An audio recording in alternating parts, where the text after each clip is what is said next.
es adoración. Lo primero que el Señor nos pide a nosotros es que seamos adoradores. Justamente lo que estamos diciendo. Dios dice allí, el Señor en Juan 4, Dios busca que le adoren y buscan que le adoremos en espíritu y en verdad. Y una de las cosas que a veces menos hemos practicado en nuestra vida cristiana y menos hemos sabido cómo practicarla es la adoración. No suena una palabra tan grande, ¿no? Esas palabras que suenan tan grandes, tan profundas, que decimos, no, qué lindo, ¿no? Pero, ¿qué será? Y tenemos que aprender a concretar la adoración y saberla aterrizar a nuestra vida. Para eso esta mañana vamos a leer un pasaje en la Escritura que está ahí en Juan 9, 38 y 39, dos versículos, que habla de un ciego sanado que adoró al Señor. Y luego vamos a escoger, antes que la enseñanza de la adoración que conocemos más, hemos preferido escoger esta mañana algunas personas que tuvieron momentos de adoración importantes en su vida, que justamente nos enseñan y nos muestran de manera concreta y práctica cómo adorar, por qué motivos adorar, qué significa adorar, para que podamos traerlo a nuestras vidas.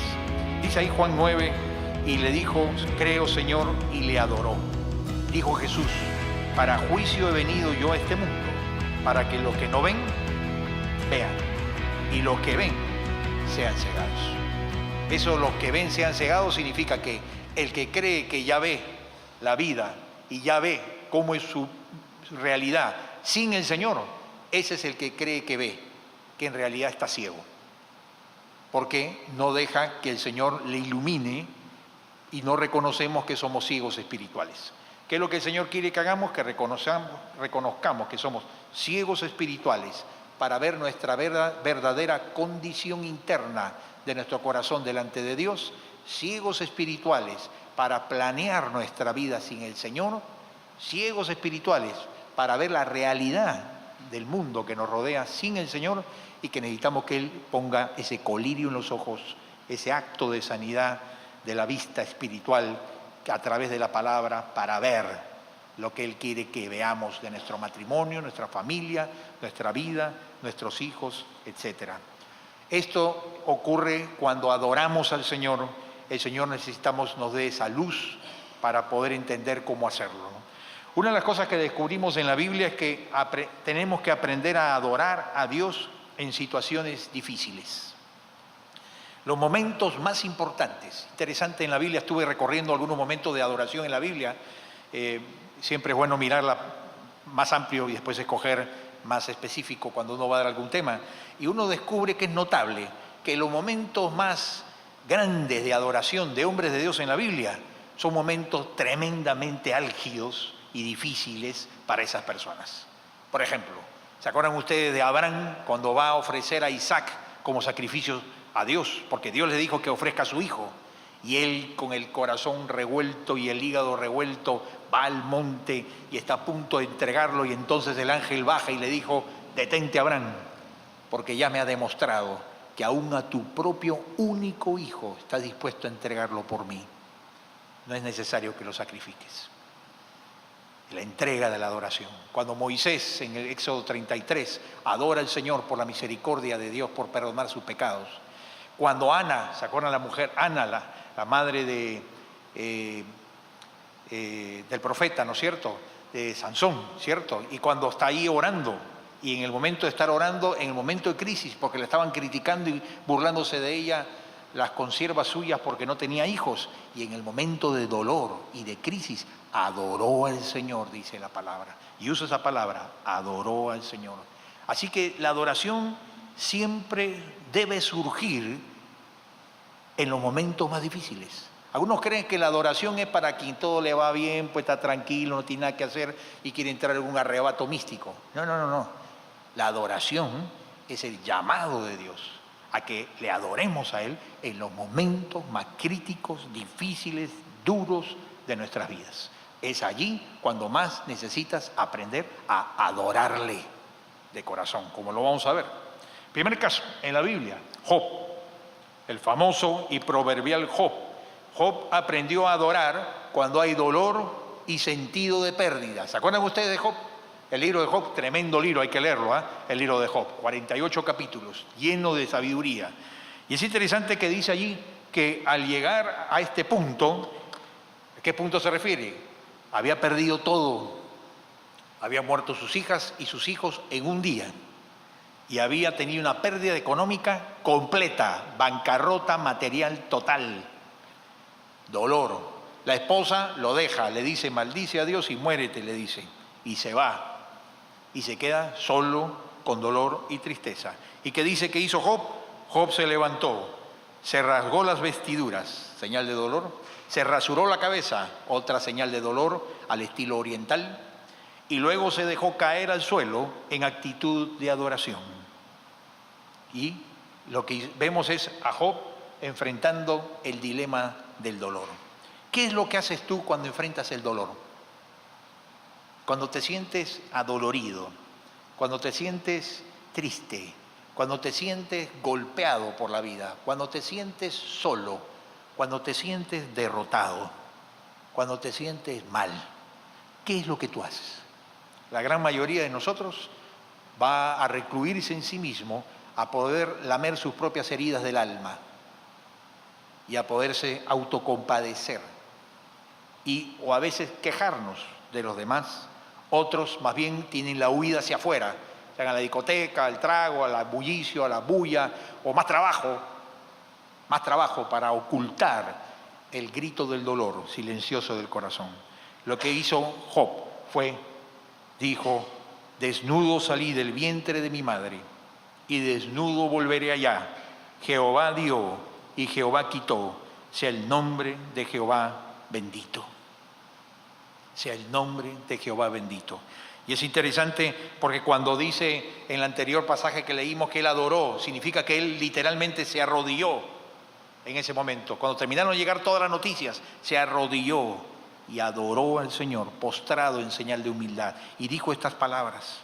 Y yo creo que cuando él se arrodilló a orar, él lo hacía por dos motivos. Se puso a adorar a Dios. Y aquí encontramos los motivos para adorar a Dios cuando nos va mal, o no nos sentimos mal, o no nos sentimos secos. El primero es que él, a través de este acto de adoración, estaba reconociendo la soberanía de Dios. Él estaba reconociendo que Dios está en control de todas las cosas, que Él es el Señor de los señores, que Él gobierna todo. Dice la palabra, hablando del Señor Jesús, que Él es el soberano de los reyes de la tierra, el soberano sobre los reyes de la tierra. Él está en el trono celestial y gobierna todas las cosas. Y una de las cosas que hacemos cuando nosotros adoramos a Dios es decir, Señor, tú eres, como dijo Job, el único quien tiene el poder para dar y para quitar. Eres el Dios que Jehová dio y Jehová quitó.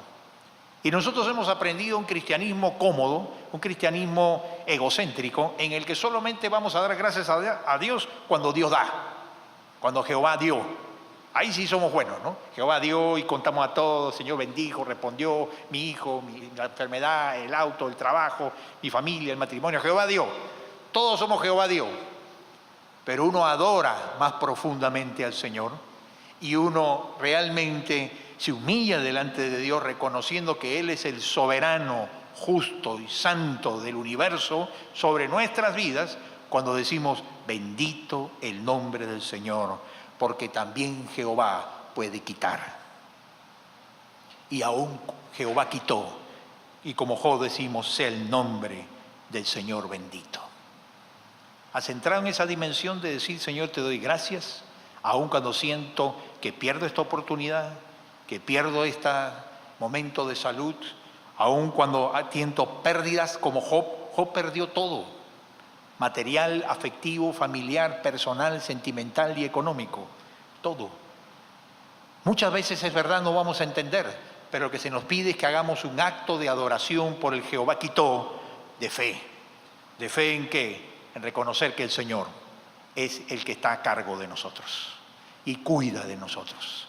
Y que no es un Dios díscolo, ni un Dios caprichoso, ni un Dios vengativo, ni un Dios injusto, ni un Dios desinteresado, desamorado, como algunas mentes escépticas lo pueden describir, sino que Dios es un Dios de misericordia y un Dios de amor. Por eso es que el segundo motivo que lo llevó a Job a adorar fue este. El primero es, Dios es soberano. Tenemos que reconocerlo. Te guste o no te guste, Dios es soberano. Y cuanto más rápido lo reconozcas, más fácil podrás decir, sea su nombre bendito por lo que dio y por lo que quitó también. Y esto es importante en tu vida para no alejarte del Señor, para no quejarte de Dios, para no renegar de Dios, para no caer en el orgullo, sino para mantenerte humilde. Hay que vencer el orgullo. Pero el segundo motivo por el que Job adora a Dios es este. Él dice allí, y a pesar de todo esto, Job no pecó ni le echó la culpa a Dios. No pecó ni le echó la culpa a Dios. La versión Reina Valera clásica del 60 dice la frase, no tuvo ningún despropósito para con él. Ningún despropósito, ¿no? Que es lo mismo, ¿no? Pero me gusta más como NBI aquí lo desagrega en el lenguaje coloquial de hoy, ¿no? Es que no lo culpó a Dios. ¿Qué estaba haciendo Job? Job adora al Señor. ¿Por qué? Porque él confía en que el Señor tiene una perfecta bondad para con él. Él dice, mira, Señor, yo no entiendo por qué me ha pasado esto. Yo no puedo entender qué es lo que está ocurriendo. Yo no sé para qué permites esto. Yo no sé por qué me ocurre esto. Pero en medio de mi ignorancia frente al universo, reconozco que tú eres un Dios del que no tengo nada que culparte. No tengo nada de qué atribuirte responsabilidad contra mí. No tengo nada de qué dudar de tu misericordia. No tengo ningún motivo para dudar de manera justa de tu bondad, de tus propósitos santos y buenos para conmigo, que tu palabra retratan tan claramente que tú tienes conmigo en Cristo Jesús. Y reconozco que toda duda, todo resentimiento, toda rebeldía, todo rechazo a tu soberana voluntad sobre mi vida no es más que producto de mi imperfecto corazón. Pero no dudo de tu misericordia y de tu amor. Y eso fue lo que hizo Job. Job dijo, Señor, no te echo culpa de nada, porque yo confío que tú eres Dios de misericordia. No se resiente, no se queja, no deja ir a la iglesia, no deja asistir a creer, no deja de servir, porque en su corazón ha cuidado que la adoración significa quitar toda duda de tu corazón con respecto a Dios. No dejes que ninguna sombra se esté poniendo entre tu corazón y el amor de Dios. Siempre recuerda que el amor de Dios se mostró hacia ti de manera eterna, permanente e invariable en la cruz de Cristo. Y ahora que nos acercamos a los días en que se celebra la tradición de la fecha de la Semana Santa, recordamos algo que no es ninguna tradición, que es la cruz de Cristo. Y en la cruz de Cristo el Señor nos dijo que nos amaba eternamente al perdonarnos. Por lo tanto, el recuerdo de la cruz debe disipar toda nube de duda, toda neblina de cuestionamiento, todo aspecto de poder de pronto ensombrecer nuestra plena confianza en el perfecto plan de Dios, en la perfecta bondad de Dios que Él tiene contigo, a pesar que te haga pasar por valle de sombra de muerte por momentos, entender que eso es parte de la preparación de Dios, eso es parte del propósito de Dios, pero que el amor de Dios brilla como el sol invariable siempre sobre nuestras vidas. Entonces la adoración de Job nos enseña dos cosas, que tenemos que aprender a adorarle a Él porque Él es soberano, no porque siempre nos da lo que queremos o lo que le pedimos, sino que entendemos que como es soberano, Jehová da y Jehová quita, y que en ambos casos tenemos que estar dispuestos a aprender a decir, sea el nombre del Señor bendito. Pero además tenemos que aprender también a no echar culpa, a no resentirnos, a no rebelarnos, a no amargarnos y distanciarnos de Dios, sino confiar en la perfecta bondad de Dios. Ahora vemos a Gedeón. Gedeón nos enseña otro aspecto de la adoración. Y él nos enseña que hay que aprender a adorar cuando hay temor y duda. Aprender a adorar cuando hay temor y duda. El temor es uno de los pasajeros del tren de nuestras vidas, que de vez en cuando se va a sentar a tu lado y te va a mirar feo y te va a querer sentir dudas y temor. El temor es parte normal de la vida y a todos en algún momento nos va a pretender asaltar. El temor frente a la economía, el temor frente a los hijos, el temor frente al trabajo, el temor frente al futuro, el temor frente a la salud. El temor en general es uno de los enemigos constantes del alma del cristiano. Y Gedeón, este héroe del Antiguo Testamento, nos recuerda bien a nosotros cómo él enfrentó el temor y la duda. ¿Se acuerdan de la historia de Gedeón? Allá en Jueces capítulo 7, en la cual él se enfrenta con los madianitas. Él era el líder de Israel. y él tenía 300 personas que Dios le había dado para pelear contra los madianitas, y los madianitas eran como 25.000. Y el Señor le dijo, con estos 300 yo te voy a llevar a que los derrotes. Y yo me imagino que Gedeón tragó saliva y dijo, sí, Señor, creo, ¿qué me queda? Pero tenía temores. Él creyó. Él dijo, voy a obedecer lo que tú me dices. Tú me dices que con 300 derrotamos 25.000, vamos. Pero era un hombre como tú y como yo, humano, de carne y hueso, y tenía sus luchas, tenía su temor. Y Dios, tan bueno que es, vio el temor del corazón de Gedeón y no lo condenó y le dijo, hombre, poca fe, ¿no es cierto que el fuego del cielo te queme? No, no, no. Tuvo misericordia y descendió hacia él. Y le dijo, mira, Gedeón, veo que hay temor en ti. Anda de noche, tomando a tu siervo, a tu asistente, y anda al campamento de los madianitas, que está al otro lado de la montaña, y escucha lo que te voy a hacer escuchar. Y él va entonces con su asistente, se esconde detrás de una roca. Habían 2 centinelas del otro lado que no los habían apercibido, y los 2 centinelas conversaban, tranquilos, como conversación de 2 centinelas aburridos que tienen que estar toda la noche despiertos y no saben de qué hablar. Y uno le contaba al otro que había tenido un sueño, y le dijo, mire, tenía un sueño. Y el sueño ha sido de que de pronto venía un ejército de Israel, que sabían ellos que iban a pelear con ellos al día siguiente, y que bajaba de este monte como si fuera un pan de cebada, como si fuera un baguette, ¿no? Pan de cebada, como rodaban, y barrieron con nuestro campamento y nos derrotaron. Y yo creo, le decía un centinela al otro, yo creo que esto significa que el Dios de Israel nos va a derrotar mañana. Y estaba Gedeón con su asistente al otro lado de la roca escuchando. Y dice ahí la palabra, cuando Gedeón oyó el relato del sueño y su interpretación, adoró. Y vuelto al campamento de Israel dijo, levantaos, porque Jehová ha entregado el campamento de Madián en vuestras manos. Gracias al Señor, ¿no? Cómo Dios es tan bueno y misericordioso que cuando nos ve a nosotros seguros con saco y corbata tomando decisiones y por dentro con miedo como una hoja sacudida por el viento, tiene la misericordia que cuando estamos dispuestos a ir a adorarle, cuando vas a adorarle en esos momentos y le dices, Señor, necesito tu presencia, tu poder, necesito tu valentía, necesito la fe, necesito la fuerza. Cuando no la tienes, y no vas a tener fuerzas muchas veces en tu vida, porque somos vasos de barro en la batalla de este tiempo, pero para eso está el Señor, que es nuestra victoria. Entonces Dios nos llama a la adoración en los momentos que tú te sientes en desventaja humana, en los momentos de duda, en los momentos de temor, en los momentos de crisis, en los momentos de retos que se enfrentan con una cantidad de factores que no podemos controlar nosotros ni nadie, y en la que dependemos de Dios. Adora al Señor. Haz como hizo Gedeón. Ahí la palabra adoró significa en el hebreo que se arrodilló. Allí, detrás de la roca. Ahí estaban los 2 centinelas y él estaba escondido. Se arrodilló. Él dijo, ya no llego al pueblo ni nada. Aquí mismo adoro al Señor. Y se arrodilló en el momento.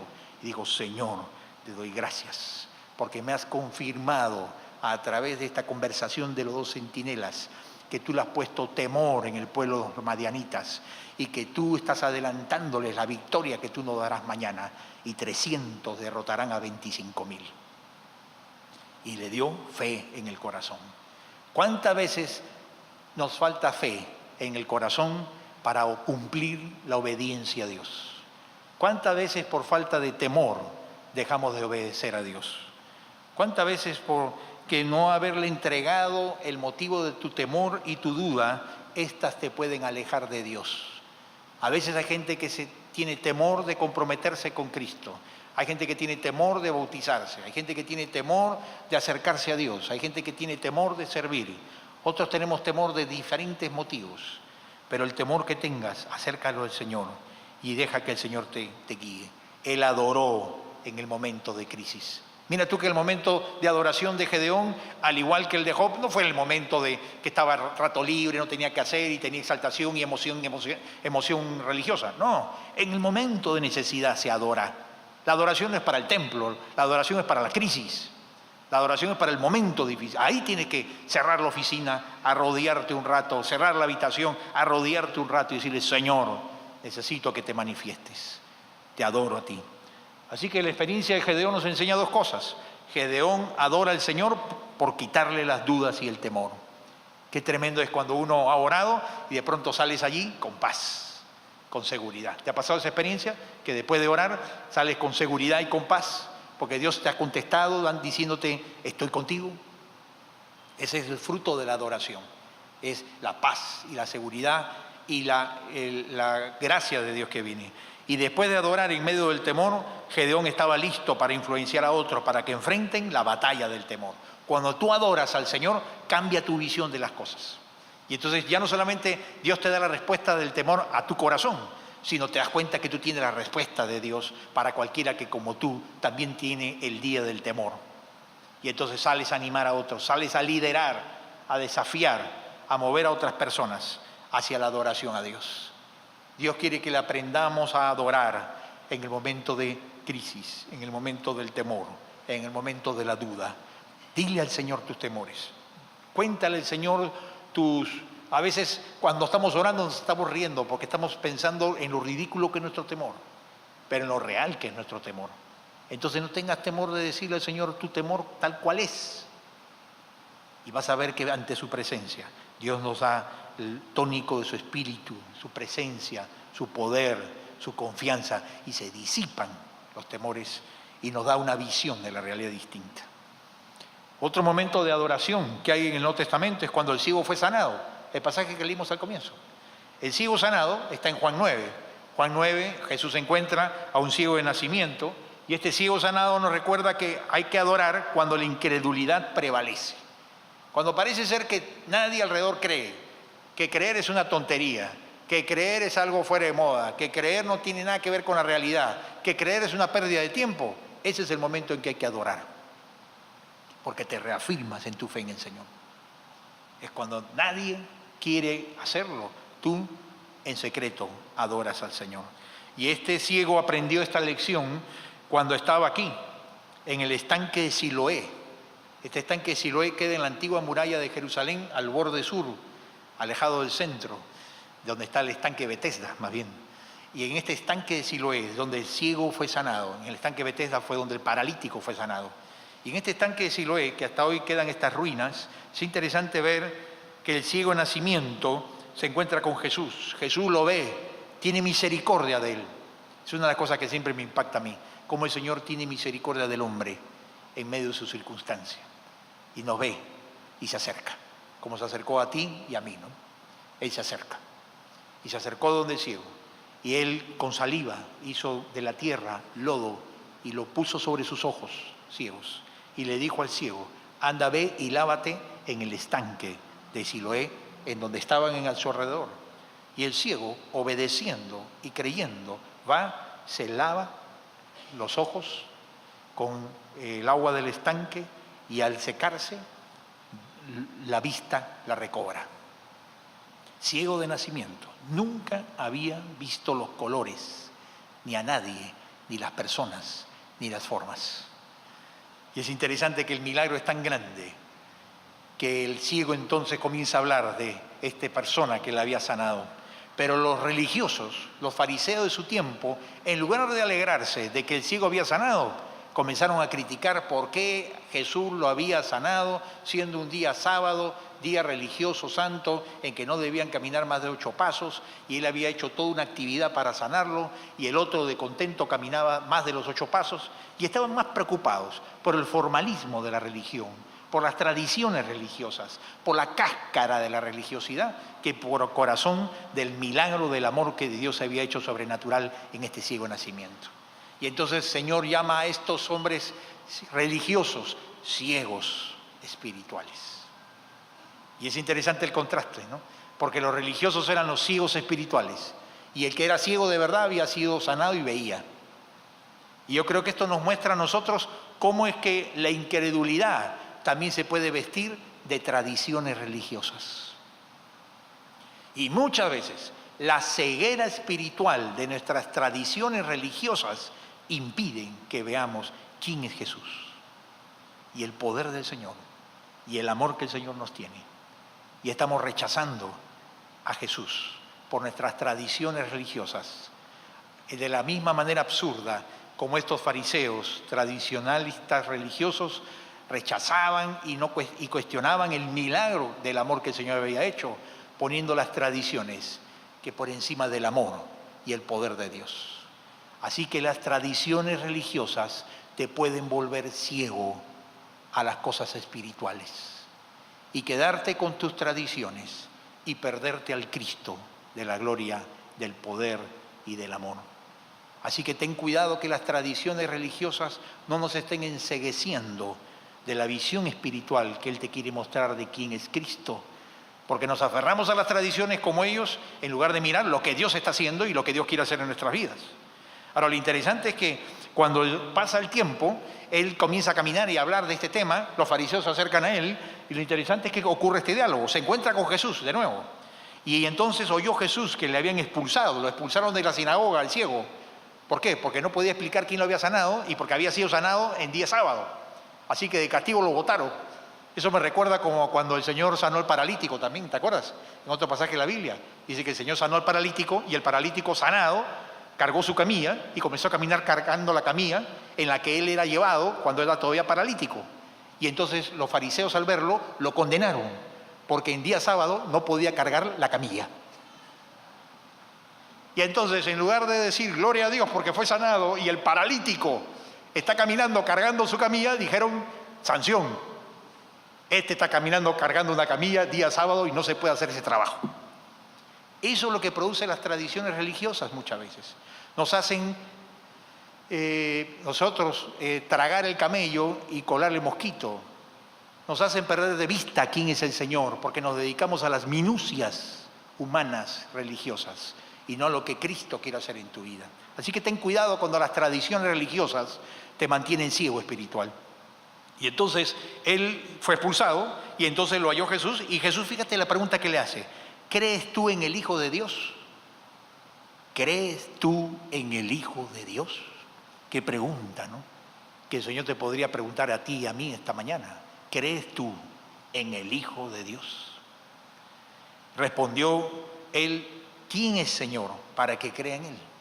Y le dijo Jesús: pues le has visto y el que habla contigo, Él es. Qué tremendo. A pocas personas Jesucristo en el Nuevo Testamento le dice tan explícita y abiertamente que Él es nada menos que el mismo Hijo de Dios hecho hombre en la tierra. Y este ciego de nacimiento recibe este privilegio. ¿Por qué? Porque no se dejaba llevar por la ceguera espiritual de sus tradiciones religiosas. Estuvo dispuesto a mirarlo a Cristo más allá del cuadradito humano que él había conocido de religión y descubrí que Cristo es más grande, más poderoso y más misericordioso de lo que jamás nos habíamos imaginado. Qué tremendo este encuentro para mí. Qué tremendo es este encuentro con este ciego sanado con el Señor. Y a mí me llama la atención dos cosas. En el verso 35, en primer lugar, la pregunta que hace el Señor. Jesús le hace una pregunta, lo cuestiona. Jesús lo que quiere es que él piense. Le pregunta: ¿crees tú en el Hijo de Dios? Las preguntas del Señor nos desarman, como el Lego, ¿no es cierto?, que lo mueven en su lugar al cuadrado o al cubo mágico. Las preguntas de Jesús son para que nos cuestionemos, para que reflexionemos en qué estamos creyendo y dónde está nuestra confianza, en Dios o no. Y luego la pregunta que hace también el ciego sanado: ¿quién es Señor? Para que crea en Él. El Señor acepta nuestras preguntas, ¿sabes tú? El Señor acepta nuestros cuestionamientos. Cuando se lo llevamos sinceramente a Él, Él te va a responder. Pero así como tú debes llevar tus preguntas sinceras a Él, cuando Él te las responde, no le inventes excusas para no entregarte a Él. Porque en el fondo ya no es problema de preguntas, sino el problema del orgullo, que quieres vivir tu vida independiente, aparte del Señor, y no bajo obediencia del Señor. Pero lo interesante es que cuando le dice, yo soy, le dice, el que habla contigo, ¿cuál fue la respuesta del ciego? Inmediata. Él dijo: creo, Señor, y le adoró. Y adorar aquí de nuevo significa lo mismo. Se arrodilló, puso sus rodillas en el suelo y se inclinó humildemente y dijo: Señor, tú eres Señor. Y Señor aquí es Dios. Es el término Señor que usaban los judíos solamente para referirse a Dios. Y él dijo: creo, Señor, y le adoró. Esta adoración es la adoración que rompe la incredulidad que prevalece alrededor nuestro. Es la fe que prevalece aún en contra de los tradicionalistas religiosos de su tiempo. Es una fe que irrumpe contra la ceguera espiritual de las costumbres religiosas, que los mantenían cómodos, conformistas, pero aparte de Jesucristo. Es una adoración que rompe el esquema religioso de la vida del ciego sanado. Pero es interesante que el ciego sanado no llegó abruptamente, en un instante, en un momento, sino que fíjate las etapas que pasó. Es interesante. Cuando uno analiza este pasaje, uno descubre que en su actitud hacia Jesús, el ciego sanado, había pasado por 4 etapas. O sea que hay 4 formas distintas a cómo él se refiere a Jesús, hasta que antes que después dice, tú eres Dios. Fíjate tú. En primer lugar, le dice, verso 11, a los estudiosos de la Biblia que le interesa indagar, tome nota, recomiendo que lo hagan. En el mismo capítulo 9 de Juan, siempre, verso 11, le preguntan, ¿quién te sanó? Y él dice, un hombre, una persona, no sé quién es, pero lo llama simplemente un hombre. Luego, cuando le vuelven a preguntar, él dice, un profeta. Y es un profeta, no es un hombre cualquiera. En tercer lugar, le dice, ¿quién es? Alguien que ha venido de Dios, porque comenzó a descubrir lo que había pasado.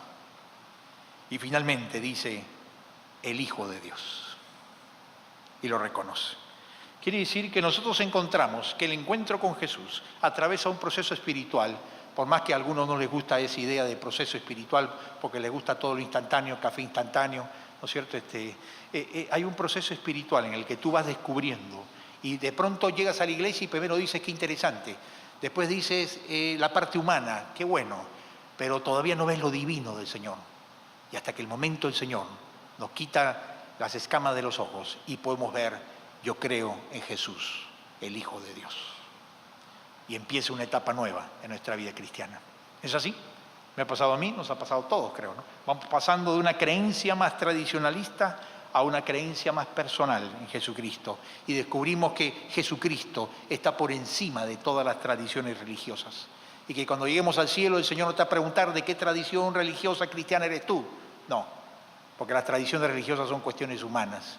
El Señor te va a preguntar, ¿has creído en Jesús, el Hijo de Dios? ¿Te has entregado a Él y has servido a Él en la tierra? Eso es lo que el Señor nos va a preguntar. Así que uno descubre a través de este pasaje anterior que realmente el primer paso de la fe auténtica es la adoración. La adoración nace de la fe comprometida. Así que si tú tienes fe, ahora lo que tienes que hacer es dejar que tu corazón se mueva en amor a Dios, en fe a Dios, en humildad a Dios, en adoración al Señor. ¿Hace cuánto tiempo es el último momento en que tomaste un momento para adorarle? Para adorarle. Y a veces las adoraciones más profundas dicen pocas palabras, pero la actitud de humillación, en silencio, de entrega, de reconocimiento, de un sí Señor, Jehová dio, Jehová quitó, sí Señor, sigo bendiciendo tu nombre. Es más revolucionario espiritualmente que a veces la verborrea que podemos dar en algunos casos, o las palabras repetitivas. Así que tenemos que aprender a adorar al Señor. Estamos orando y queriendo y pidiéndole al Señor. Esta mañana oraba diciéndole al Señor, haz que la iglesia de Monterrico seamos una iglesia de adoradores. Adoradores, una iglesia que te adore, que bendiga tu nombre, Señor. Que conozcamos quién es el Hijo de Dios. Que reconozcamos su poder, su soberanía. Que no dudemos de Él cuando Jehová da o Jehová quita. Que nos mantengamos fieles a Él. Que le conozcamos en esa intimidad espiritual de la adoración privada y personal. Que si estás en crisis, ese es el momento de la adoración. Este es el momento de la adoración. Si está pasando necesidad, este es el momento de la adoración. Si está pasando sequedad espiritual, este es el momento de la adoración. Así que yo te invito a que esta mañana al terminar respondamos al Señor y respondas a Dios adorándole, adorándole. Y vamos entonces para hacerlo desde donde estamos en nuestros lugares. Te invito a que adores al Señor. Tal vez tú estás como Job en un momento de dolor o sintiendo pérdidas. O tal vez estás como Gedeón frente a tormentas de temor. o de dudas por alguna razón, o tal vez estás peleando con las tradiciones religiosas y con la incredulidad que prevalece y no decidiendo seguir al Señor con todo tu corazón. No sé cuál es tu condición, pero el Señor la conoce y Él sabe por qué Él permite que tengamos esta meditación. Es para ti y para mí esta meditación. Así que yo te invito a que adores ahí en tu lugar donde estás. Vamos a inclinar nuestro rostro en señal de humildad. Vamos a tener un momento a solas con el Señor para adorarle, para adorarle. Recuerda reconocer la soberanía de Dios. Decir, Señor, tú eres Dios y a ti te mantengo en honra, fiel, des o quites, porque en ti confío. O tal vez le pidas lo que hace falta en tu corazón. Vamos a adorarle.